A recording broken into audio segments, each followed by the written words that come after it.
Hello, everyone, and welcome back to the Faster Law webinar series. Today is episode 9, A Day in the Life.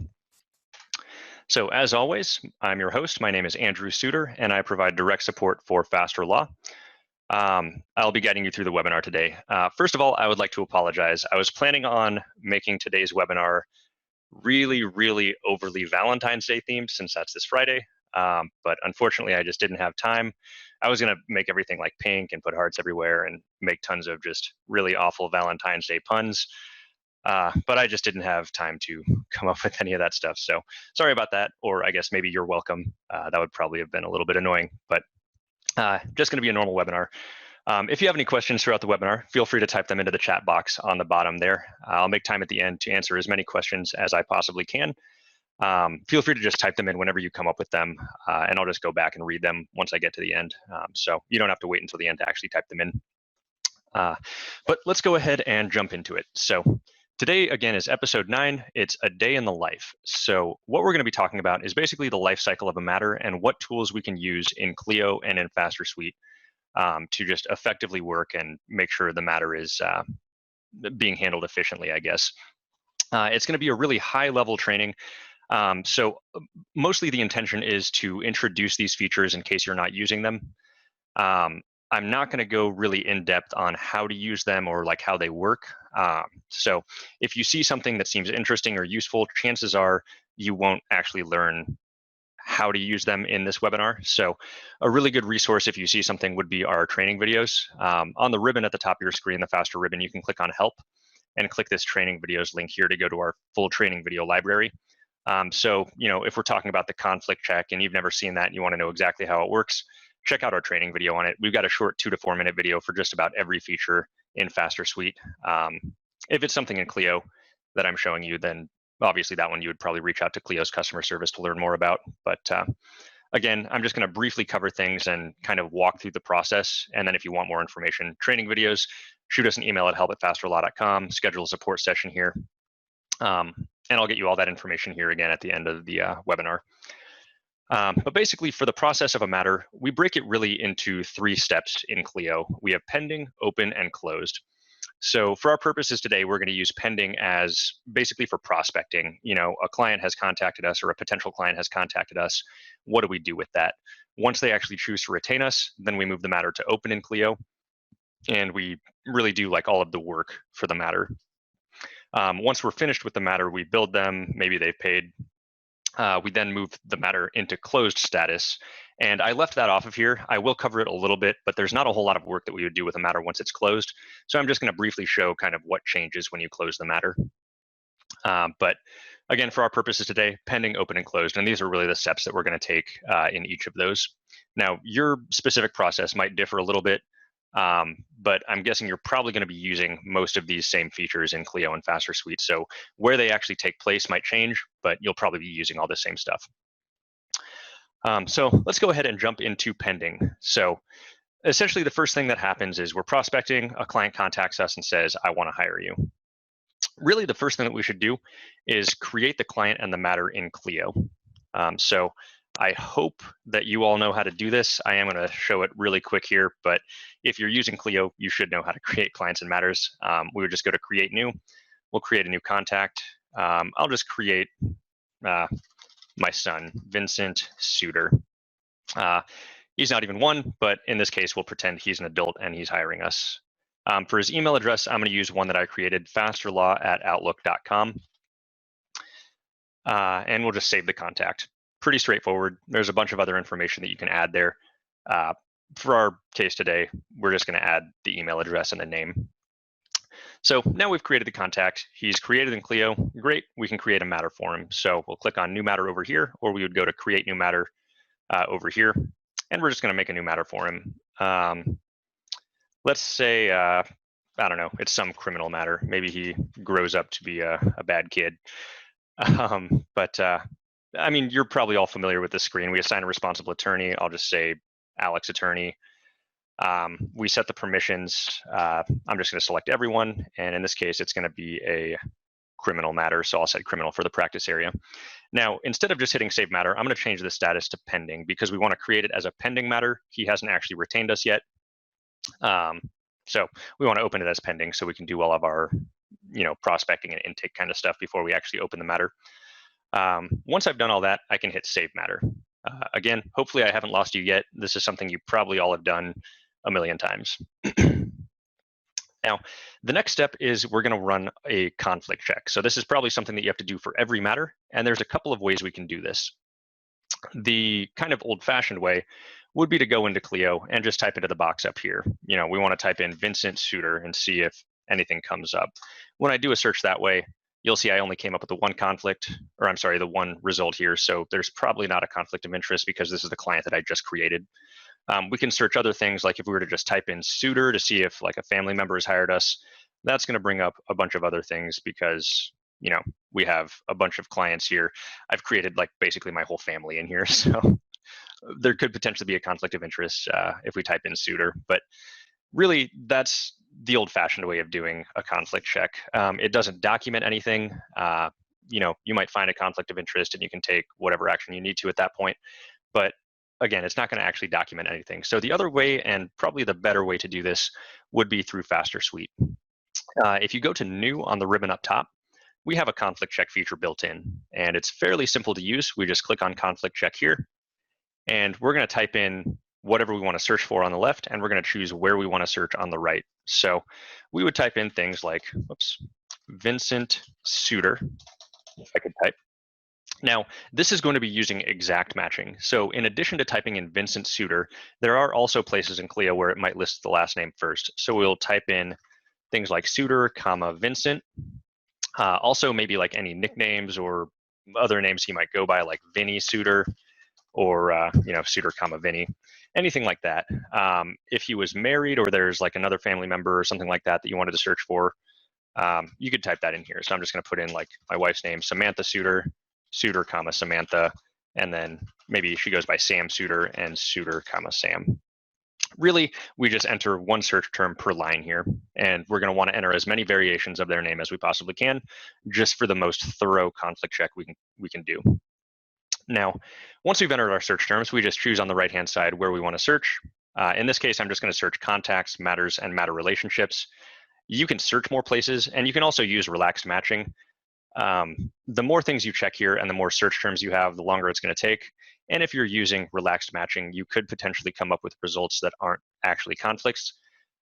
More information on that kind of stuff in our conflict check video if you want to learn more about that. But really, we just type in the search terms, choose where we want to search, and then hit next.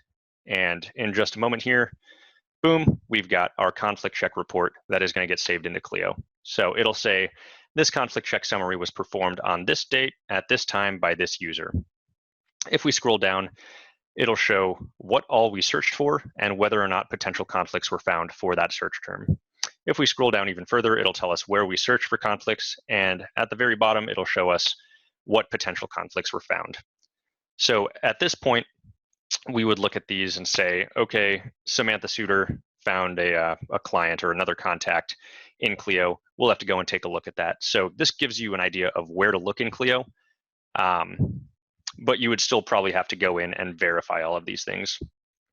So now that it's found these things, we know there are potential conflicts of interest, but we want to save this to Clio. We found that maybe these aren't actually conflicts of interest, so we're able to just go ahead. We're going to hit next. And at this point, we're going to select the matter it's related to. So we're going to select the new matter that we just created. So I'll just type in Vincent Suter. Let's just type in Suter. And you know what? I didn't give FasterSuite a chance to refresh after I created that matter in Clio. So it didn't populate it into this list. Let me see if refreshing while this conflict check is up is going to add that to our list here. If you're not familiar with how FasterSuite refreshes, basically it checks for new information from Clio every 60 seconds. So if you create a matter in Clio or create a contact or add a document through Clio specifically, it could take up to 60 seconds before it shows up here in FasterSuite. If you need something before that, you can always click this refresh button, which I neglected to do, and that'll make it show up immediately. But usually 60 seconds is short enough that it's not going to cause any problems. Now that we have done this, I think it's using the same list. It didn't actually refresh it. Yeah, so unfortunately, I won't actually be able to save this one to that one. Let's just go ahead and save it to I don't know, I'll save it to this flat fee matter just so you can see what happens. But normally we would, do the refresh so we have that information, then select the matter that we just created. So sorry about that. But I'll save it to this flat fee matter just by selecting it here in this list and hitting next. So at this point, it actually takes that document that it generated and it will save it into Clio for that matter. So we can click one of these options, open the folder containing the conflict report or open the conflict report. And if we open the folder, when it pops up, you'll see that, there it is. It actually saved it to the matter that I selected here inside a folder that says conflict checks. So we can actually run multiple conflict checks, save them all to this folder. And they're just going to be documented here. When we open it, it's just going to be exactly the same as the thing that we just looked at. It's just saved as a Word document instead. So now you have a verifiable record that the conflict check was run. We have verified that there are no conflicts of interest, and we are good to just continue working on this matter. So that's the conflict check step. I'm going to close out of these things, and we'll go back to our list. So at this point, we're probably going to do some, intake, just gathering of information. Generally for this, what we'll mostly be using is custom fields. Most of you are probably aware of how custom fields work, but I am going to just go ahead and cover that here as well. So custom fields are just basically things that you might want to save to a matter in Clio that Clio doesn't have a field for already. So, Clio has fields for like name, email address, maybe they have like a case number or, things like that. If there's something like you want to document who their spouse is, you have a separate case number or a docket number that you want to give to them. Anything like that doesn't have a field in Clio, we can create a custom field for it. And we do that by going to settings, and we just click on the custom fields section right here. So at this point, we can do a few different things. We can create custom fields related to the matter. So this would maybe be, let's say his criminal matter was, maybe he graffitied something or something like that, and you want to create a custom field that's like called offense. You just create that custom field under a matter, because if he hires us again for a different criminal matter, it'll probably be a different offense that you would put in there. So that's going to be matter specific. You can also create custom fields for contacts. This would be things like if he was married and you wanted to document who his spouse was, you could create a custom field for a contact, since that's not going to change on a per matter basis. That's going to be specific to the contact, not the matter. So we would create things like that here in contact custom fields. You could also put things like alias or things like that, anything that's going to be related to the person. Now, we can also create field sets. And field sets are just a way of adding several custom fields to a matter, all at once. So let's say for every criminal matter, you want to add 10 different custom fields that you always get that information for. You would just create a field set here by clicking add, and actually we would probably do this under matter custom fields, field sets. We would just click add here. We would create a name for this, so we'd call it like criminal, and then we would just add custom fields down here. And then when we add that on the matter edit screen, it'll add all of these. So I'm not actually going to create any, but let's go back to the matter here for Vincent. And we'll click on the criminal matter and go to edit matter. So this is where we actually add the custom fields to the matter. So we'll go to custom fields down here. And you can basically just search in this box for a specific custom field or a custom field set. So sets will show up at the top. Maybe we want to add this conflict check set. And that'll add just basically all of those fields that we had created for that set. And this is how we would add them. And then we can go in and add, whoever or whatever information we want to add down here that we've added. When we're done, we just hit save matter. Again, I'm not going to add anything just for the sake of conserving time.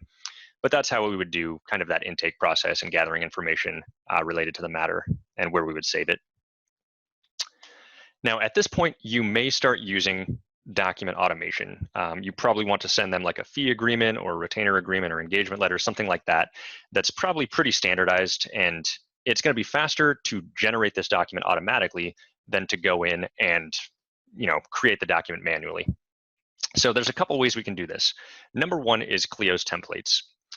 If you are not familiar with Clio's templates, I would recommend contacting Clio's customer service, and they can show you how to create those.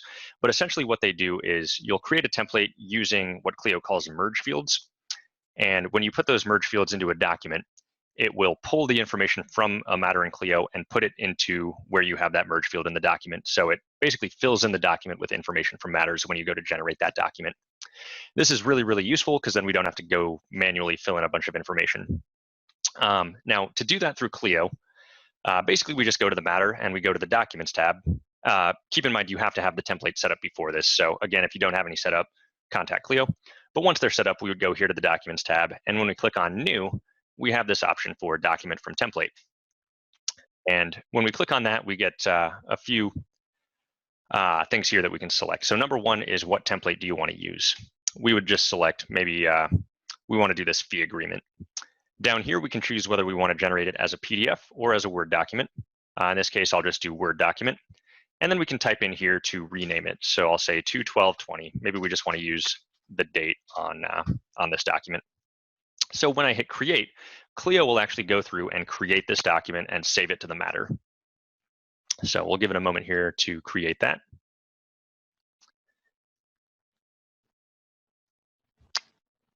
And we will have to refresh the page for the document to show up. So at this point, we have now generated a fee agreement. It's in this other folder because that's the document category that we have it under. And here it is, fee agreement. Now, the better way or easier way, I would say, to get to this would be through FasterDrive, which I'll cover a little bit more in a little bit. Most of you are probably pretty familiar with it, but we're going to go into the client in, oh, you know what? This is in pending. So we're going to go into pending, and we'll go to the client and the matter, and we'll see the folder. Once we do a refresh, we will see the new folder and the new document here. So when I open this up, it should be filled in with information from this matter. So we're choosing to retain Faster Law. Alex Attorney is the responsible attorney. We have Vincent's name down here under the signature line, a few other fields that were filled in, like the date. I did leave some blanks in this document here because these are things that I probably don't have as custom fields in Clio, like estimated costs for the case. You know, this we would just come in after we've generated the document and say, you know, $5,000 is the estimated cost. So things like that you can leave open, or if you do have a custom field for it, you could replace that, you know, these fields with that custom field, the merge field for that. But basically at this point, we have a fee agreement that we can send out to this client. So that's the way to generate the documents through Clio. Now, chances are when you are onboarding a client, you probably have multiple documents for them to sign. So a way to do that more quickly than through Clio, since Clio only lets you do one document at a time for one matter at a time, you can actually generate multiple documents using FasterSuite all at once. So this is going to be located under Documents on the ribbon up top, and it's this button here that says From Templates. When we click on this, basically it'll allow us to generate any number of documents for any number of clients all at once. So in this first window here, we just have to find the client or clients that we want to generate documents for. We have some logic statements up here, so you can actually filter by name, matter description, matter number, or even custom fields or any other field in Clio here. So you could say, you know, maybe if the case number is greater than, you know, whatever number here, you can filter the results that way. In this case, I'm just going to type in Vincent to pull up the one matter. Now, in this window, we could select more than one matter. If I select 5 matters, then we'll generate documents for all 5 of those matters. I'm just going to select the one, and we'll just generate documents for this one matter. When I hit next, it brings us to a list of all of our templates. And again, in this field or in this window, you can select any number of templates. So we could do like a fee agreement, this arrest order, maybe notice to take, just anything you want. But again, I'm just going to select the one document. Keep in mind that if we were to select like 10 matters and 10 documents, you would actually be generating 100 documents because it's going to generate all 10 documents for all 10 matters. In this case, I'm generating one document for one matter, so we're just going to have the one document. On the next screen here, this is where we will rename the document, just like we did before in Clio. I need to get used to doing dashes instead of slashes. But we could rename it here, whatever we want. We can choose whether we want to do it as a Word doc, as a PDF, or as both. Again, I'm just going to keep it as a Word doc. Also, I'm going to call this V2 since I already created one with this name through Clio itself. But this is basically just our process for doing that. And it's going to be useful if you need to generate a packet of documents, you know, more than one at once. It'll be useful for if you want to generate the same document, like if you're onboarding 3 clients at once and you want to generate the same document for all of them, you can do it this way. I've seen people use it to generate like a Christmas card to every client that hired them that year.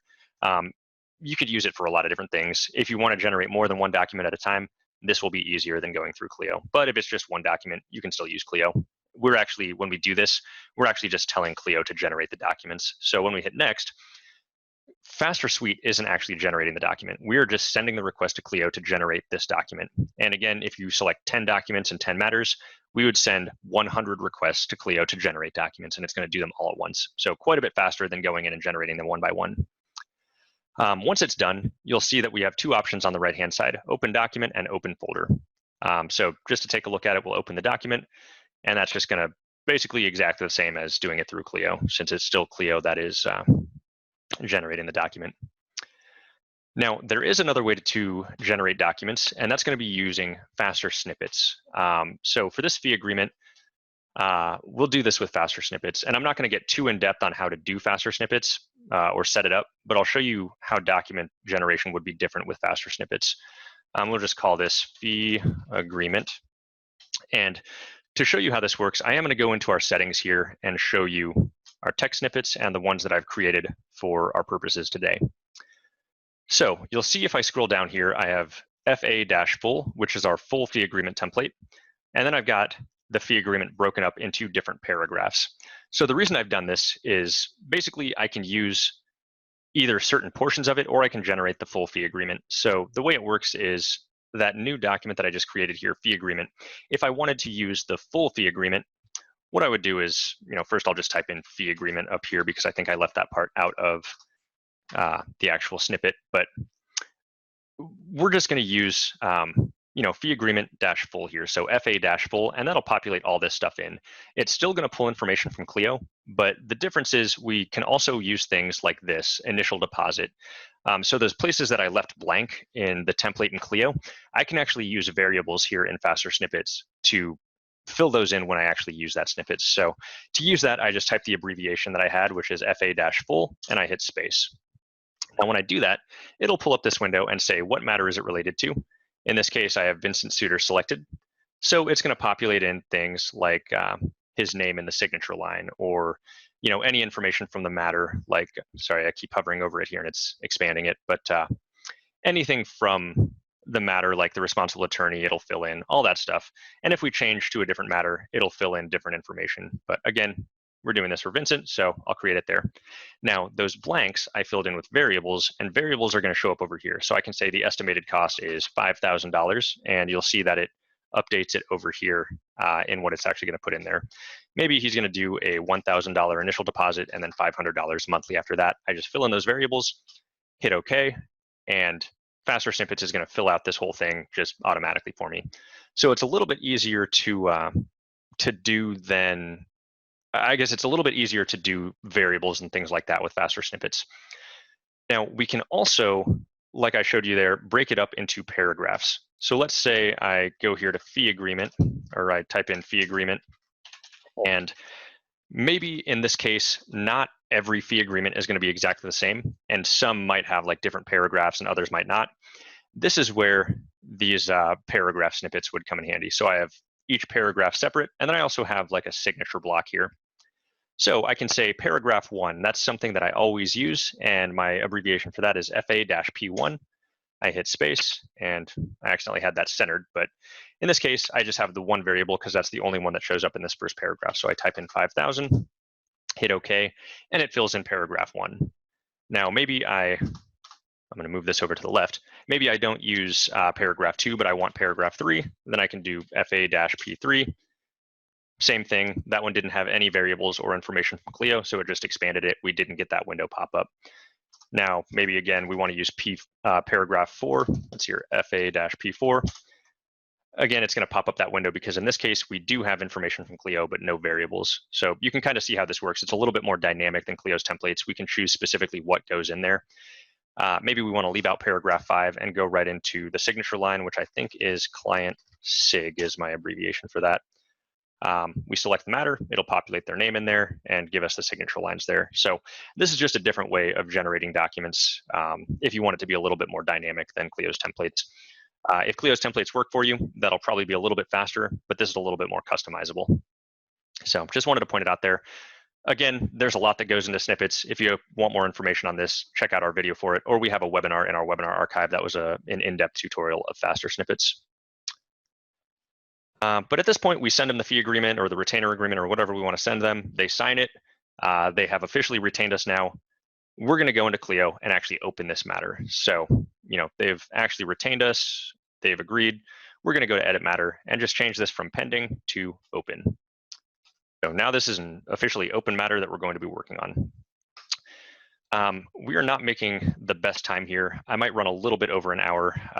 I'll try to be a little bit more quick with this stuff, but we do still have a lot of stuff to cover here.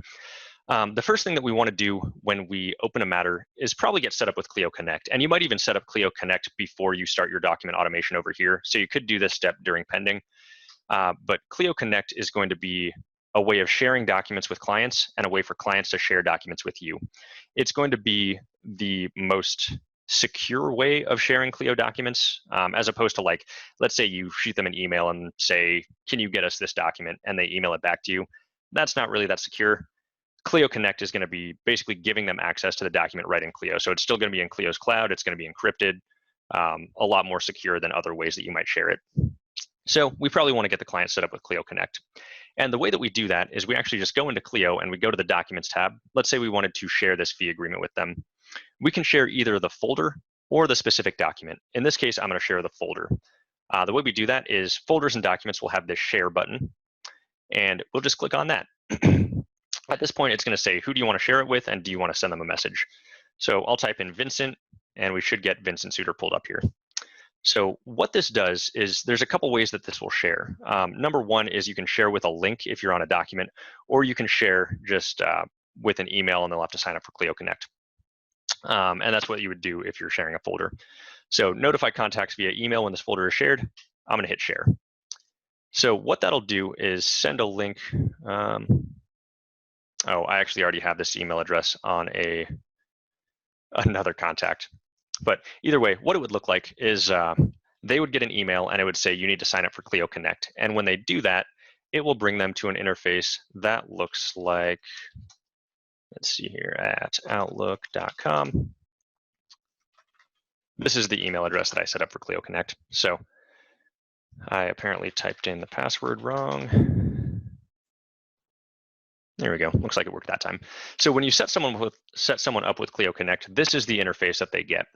I didn't actually share that folder because I already had this set up for another contact that we had. So I did share previously, I think, a different folder. Yeah, so I had a scans folder shared previously. And basically your client can then go into this folder, view any documents that you have in Clio in that folder. They can click on them to download them. They can drag documents here to upload them. So essentially we would have shared that fee agreement. They would download it, print it off, sign it, scan it, and then drag it back in here to re-upload it. And then you would be able to view it in Clio yourself, since they're actually adding it directly back to Clio. So again, this is just a really, really secure way of sharing documents back and forth. Just wanted to kind of point out what this looks like from the client perspective. Fairly simple, but they do have to create the account for it. I'm going to log back in as myself here, and we'll go ahead and move on. So the next part is tasks and task lists. So once we've got the matter open, we probably want to assign some tasks or task lists in order to make sure everything is handled efficiently. There's two ways to do this. One is through Clio and one is through Faster Suite. But the actual creation of task lists specifically will have to be done in Clio. We can assign them through Faster Suite, but you have to actually create the list in Clio. So let's take a look at Clio first. In Clio, we have this tasks icon on the left-hand side. And this is where we can assign tasks or task lists. If we wanted to just assign one task, we would just come up here to the task button and click add. And we would maybe say, this task is just called do some work. And we want Nancy Attorney to do some work. So we just select her for the firm user. We just hit save task, and that assigns that task to her. In this window, we could have also changed the due date, change the priority. Actually, we probably would want to assign the matter to this. So sorry, I skipped over that part. But we'll assign the matter so Nancy knows what matter she should be doing work for. So I skipped over that, but we can also change all this other stuff here as well. When we save the task, that actually assigns that task to Nancy, and she knows I have to do some work. So this is really great if you just want to tell someone to do something. However, if you want to like specifically outline the workflow for this matter, it's going to be better to use task lists. The way that works is we go over here to lists in Clio, and we can create lists here. So what this does is it will allow you to assign multiple tasks all at once, or you can assign tasks that will have their due date based off of other tasks, which is really, really useful for cases such as I file this document. Now, 30 days from when I file that, I have to file this other document. You want a reminder that you have to do that. You can set that up using task lists. So what we do is we go over to list again over here, and we click on add. We will call this, our due. Sorry, I really wish I could type. You'd think I could since I spend all my time on the computer, but this is going to be our due work task list. So really vague. Under practice area, maybe this is something that we use for criminal matters. We can type a description in there if we'd like, but we just save that list template. Once it's created here, we just click on the task list to edit it. So it'll show us these are all the tasks that are part of this task list, and right now we don't have any. So what we have to do is add some tasks. We just click add here, and this is going to be task 1, and it's start working. You can change who this task would get assigned to, like if this task would always get assigned to the same person, regardless of the matter or things like that. You can select that here. You can select the priority, and you select when it's due. So maybe we want this to be due 5 days after we assign the task list. Now, this is our first task. We want to add another task. We click save and add another. So task 2, let's say, is something we continue work from task 1. We would probably assign this to the same person if we chose a person on the first one. But for the due date, when we click due in, we want to say maybe 10 days after, and we have some options here. So we can say 10 days after the assignment date, we want to continue work from task 1, or 10 days after task 1, we want to continue work from task 1. So that should go off the completion date.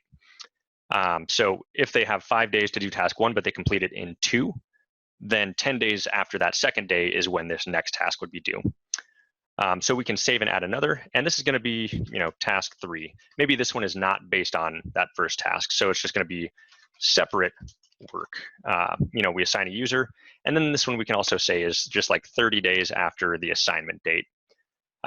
Basically, we just add any tasks that we want and save them here. And then when we assign this task list, it's going to assign all of these things at once, and basically, we can have different assignment days and different due dates based on other tasks. So really, really useful for streamlining your processes here and making sure people are working on what they should be working on at any specific time. Now that we've created that task list, there's a couple ways to assign it to a matter. Number one is through Clio. We just go to the matter, and we go to tasks, and actually, I think we can do it this way. Yeah, add. So we would type in a task name here. If we wanted to just assign one task, or we can do a task list. Maybe we can't do that from here. We might have to go back to tasks. If we wanted to assign one task, we can do it from the matter there, but it looks like for task lists, we would have to go to the actual test list here, or our do work task list here, and click assign.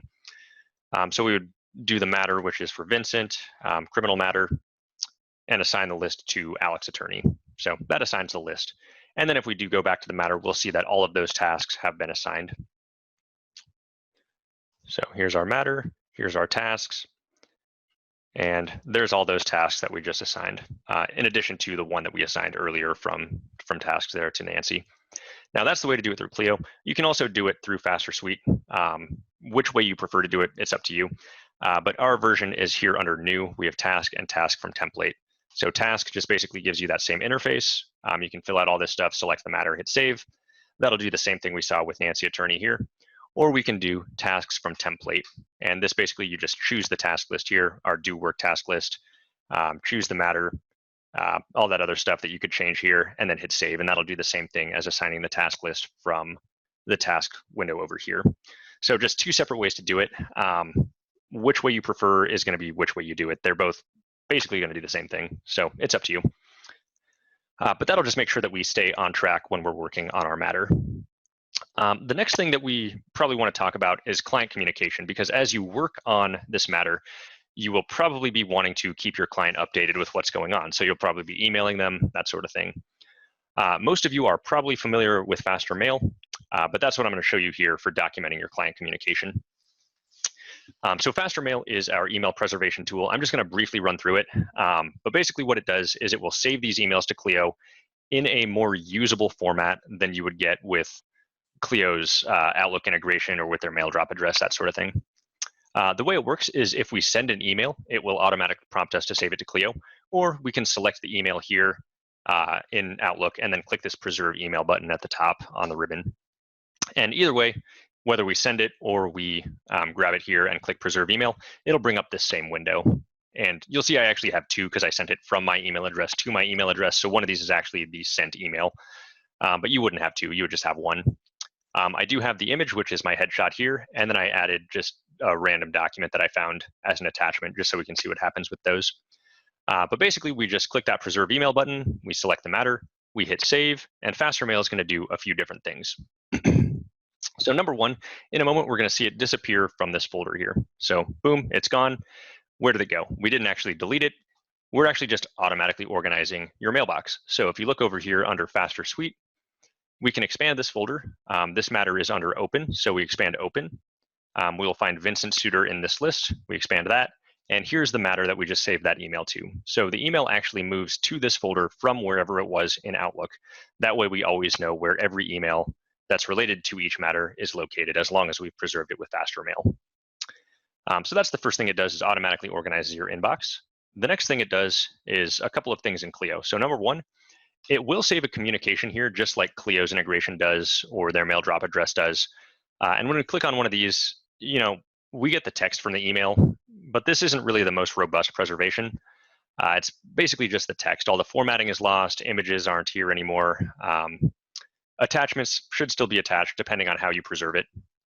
But still, it's more like a note than an actual email preservation. So we save it here because Clio does that with their integration, but the better way to look at this is on the Documents tab. So when we save an email using FasterMail, we actually create a couple of folders here, and you can change these folders, by the way. But we create a couple of folders here. Number one is emails, and actually to view these, I'm going to go to the matter in the A drive here. Whoops, Suter, Vincent, what's going on here? Oh, it moved out of pending. That folder actually automatically moved since I changed the matter status in Clio. It moved out of pending into open, which is why I couldn't grab it there. But if I go back into open now and then go to Vincent Suter, we will be able to find that matter again. And here's our emails and email attachments folder that we can see in Clio here. So this is just an easier way of looking at it. If I go into emails, here is an email file that just got saved from that email that we preserved.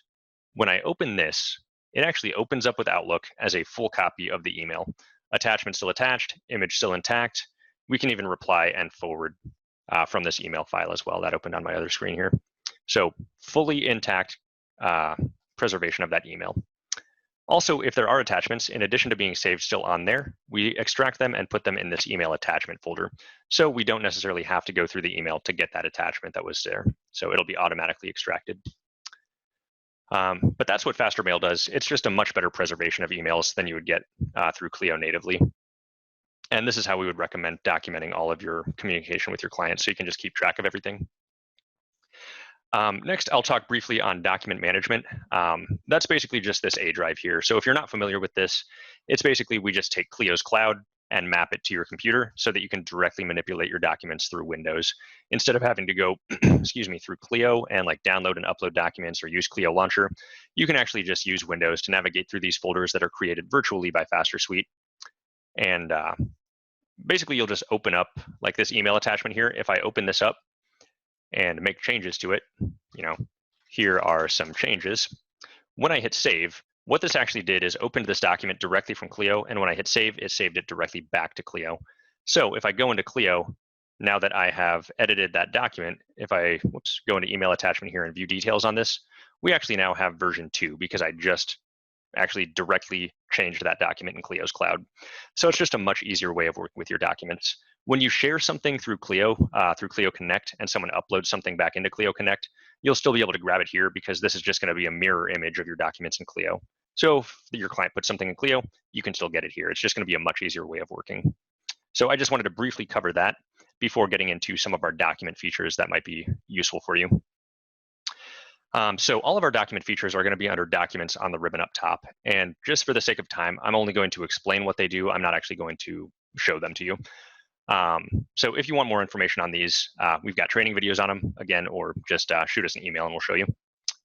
The first one I want to cover is share. So this is not something that you would use in place of Clio Connect. This is for sharing documents internally.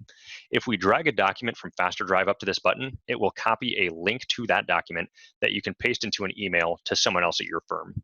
When you send them that link, when they click the link, it'll actually open the document directly from Clio. They can make changes, hit save, and it'll save directly back to Clio. So it's a much better way of sharing documents with multiple people, because anytime someone makes a change to that document, that link is going to link to the most recent version. With this, you do have to have access to FasterDrive in order to view that link. So the person you're sending it to needs to use FasterDrive.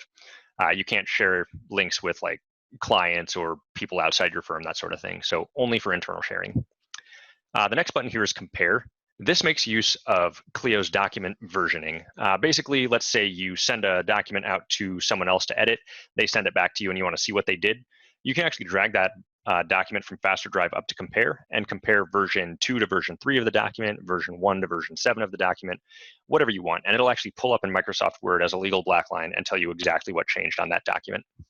So really useful, those tools for collaborative editing. The other features I wanted to cover here are Draftify and Finalize. Draftify, basically, if you use this, will put a watermark in the background of the document and version information into the footer of the document. We can create that draft document as a .docx or as a .pdf. So that way, you want to send a draft out to a client, you Draftify it, you send that out to them. It has that watermark in there and that version information. So when they send it back to you, you know what document it was that was sent out. You know it was a draft. They can say, make these changes. You would just edit it, send it back to them. Whenever you're done and you want to finalize the document, most firms will create like a PDF version of the document to file. That's what Finalize does, is when you drag a document, whether it's a document that has already been draftified or a document that has not been draftified, you just drag that document up to Finalize, and it's going to create a PDF version of that document. If there is a draft watermark, it'll remove it. And by default, it's going to put the version information in the footer.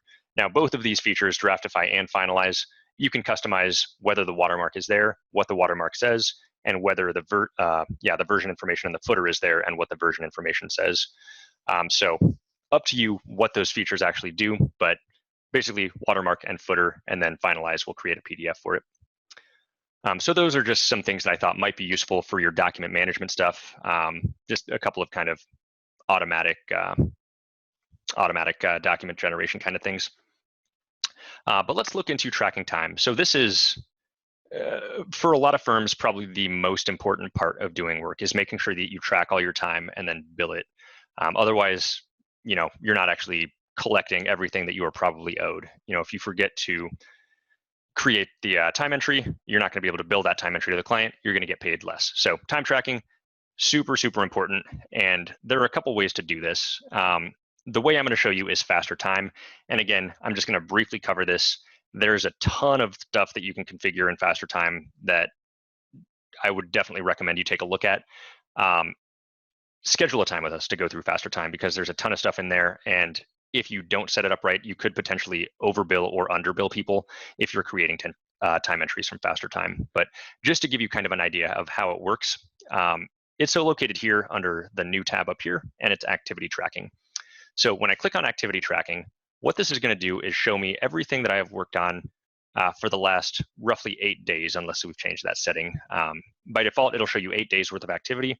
You can configure that up to 10 or as little as 1, but it'll save stuff here for 8 days by default. So you'll see up here we have Vincent, and here's all the things that I have done for Vincent during our webinar today. At the end of the day, I can just say, I want to bill all this work to him. I just find him here, hit Save Batch, and it brings up a time entry window. It's automatically going to fill in the description with the things that I worked on. We can edit this if we'd like. It'll automatically amalgamate the time and apply any minimum and rounding settings that we have configured, which I do have some, so it's billing 1 hour and 57 minutes instead of the exact time here. If you don't have it set up, it'll bill the exact time that you spend working on those things. You can assign the time entry to different people. By default, these would actually be blank. I just have some defaults set. So basically, this is what it would look like if you were to just use FasterTime without configuring it, except the minimum and rounding settings would be turned off as well. So it already selects the matter, it already fills in the description, all of your defaults will get pulled from settings, and we just hit save.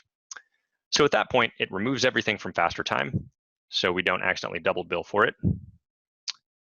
So there it goes, those time entries were created in Clio, and it removes that so we don't accidentally bill him twice for those things that we worked on.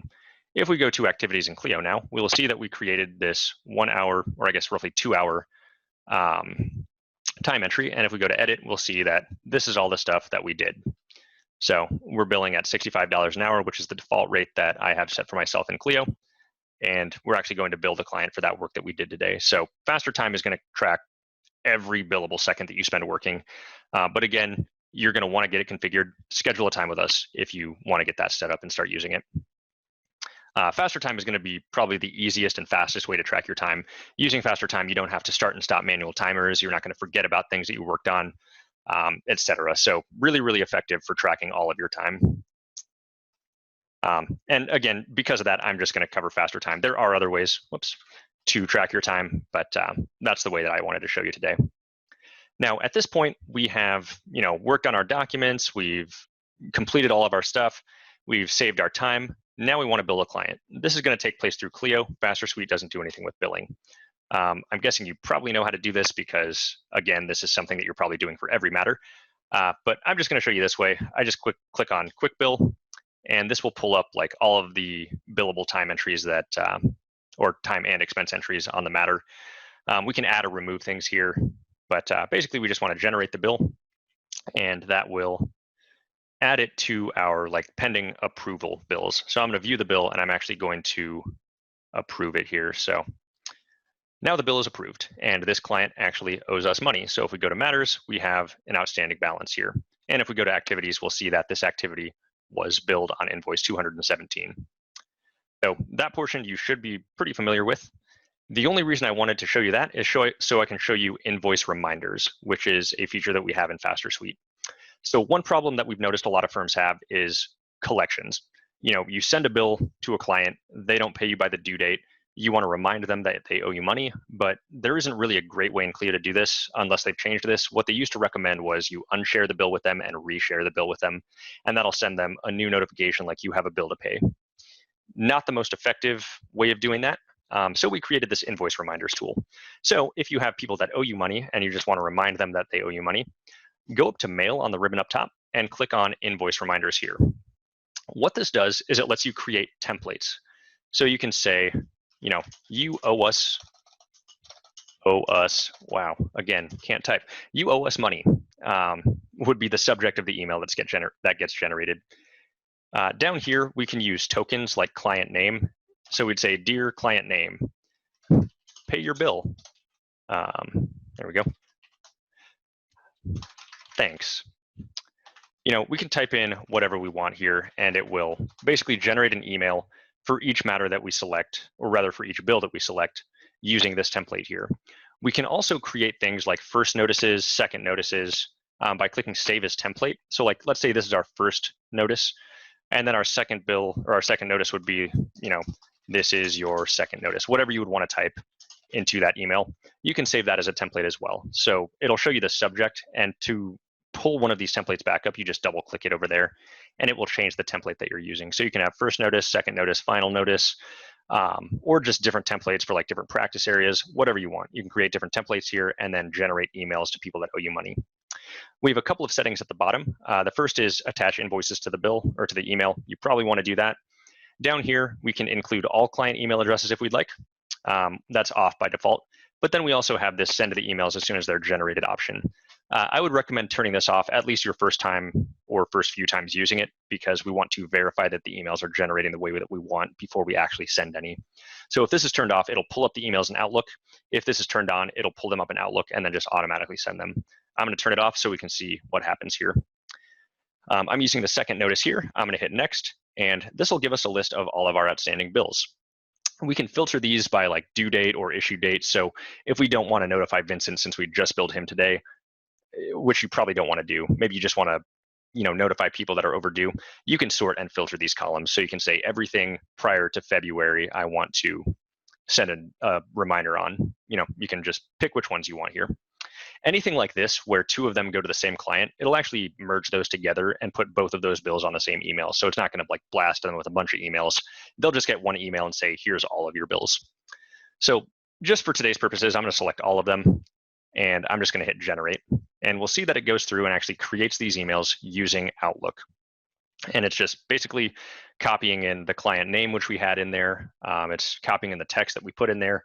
And then it includes an HTML copy of the bill. So it'll send this out to them. Really great way of just reminding people that they owe you money. Again, for the sake of time, I'm not going to get any more in detail than that on invoice reminders. And I am going to just really quickly here cover, wow, something's moving slow on my computer.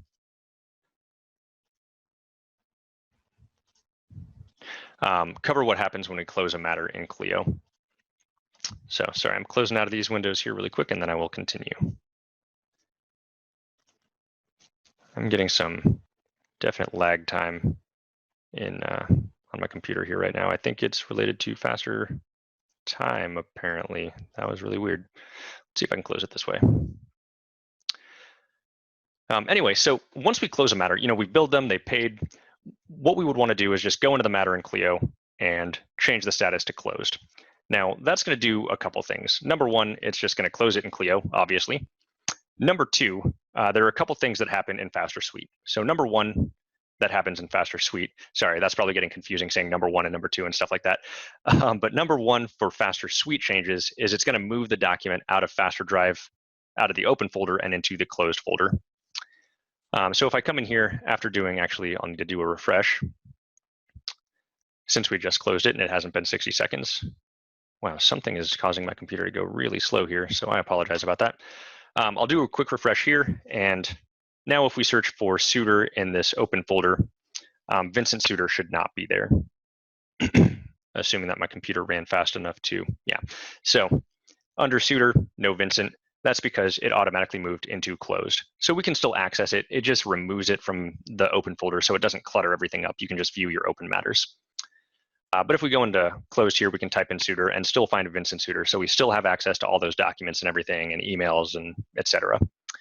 The other thing would be in Faster Mail, the folder structure here is going to reorganize as well.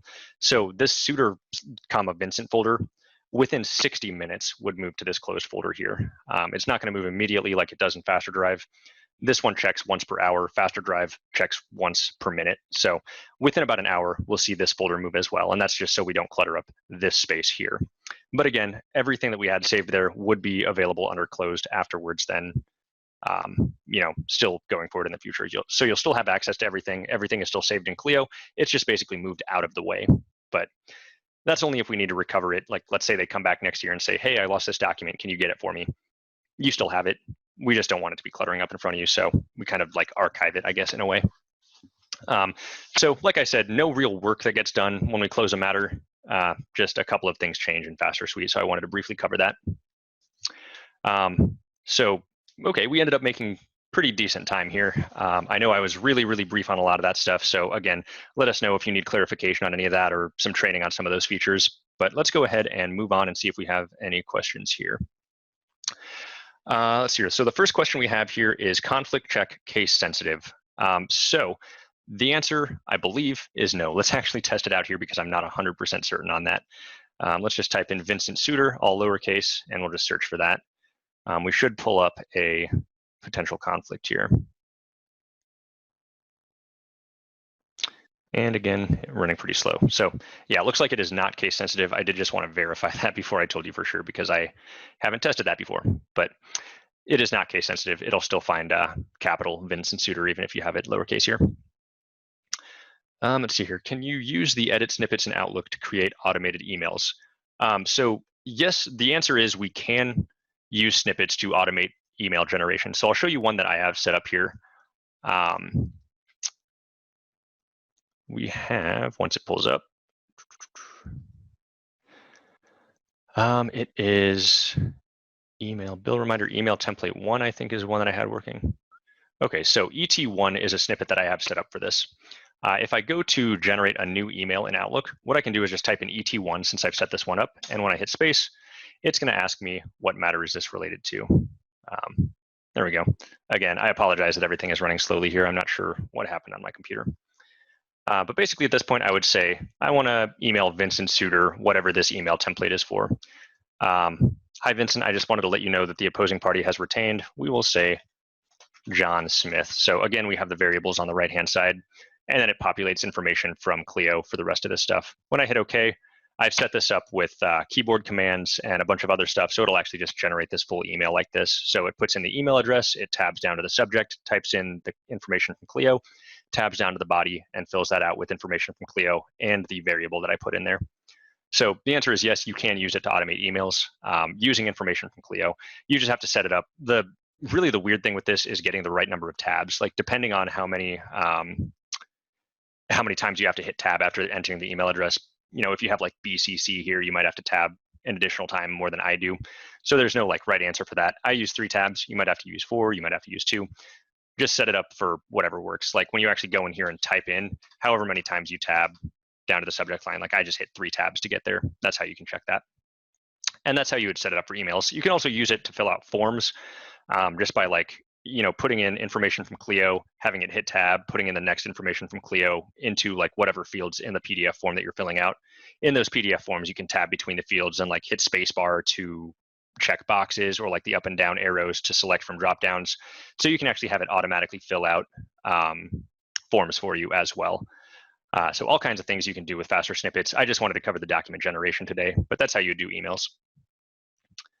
Let's see here. The next question is, I've used Draftify a few times and like it. Is there a way to remove the version information from the footer? And then, oh, never mind, you just answered that. So yep, there is, and it's going to be in settings here. So under settings, we go to Draftify/finalize here. And basically, this is where we customize what shows up. So there's what the watermark is, what the version information is for Draftify, and then the watermark and version information for finalize. So if you don't like having the version information, we would just delete everything out of there, and it won't enter any version information. So that's how you do that. So it looks like no more questions. And again, we are like right at the end here. So I'm going to skip down. And if you guys have additional questions, go ahead and email us. But a couple of last things that I'll cover here is if you guys aren't currently using Faster Suite and you think that some of these processes looked useful, go ahead and download a trial. We have a fully featured 7-day trial available at this URL, URL here, fasterlaw.com/download. If you missed part of today's webinar or you want to see some of our previous webinars, like the Faster Snippets webinar that I mentioned is an in-depth tutorial of Faster Snippets, check out our webinar archive at this URL here. If you like Faster Suite or you like our webinars, you know, tell your friends. We'd love for you to do that. If you know someone that's not using Faster Suite, that's using Clio, and you like it, let them know. They'll appreciate it. If you like these webinars and think they're useful and know some people that aren't attending, let them know. I'm sure they'll find them useful as well.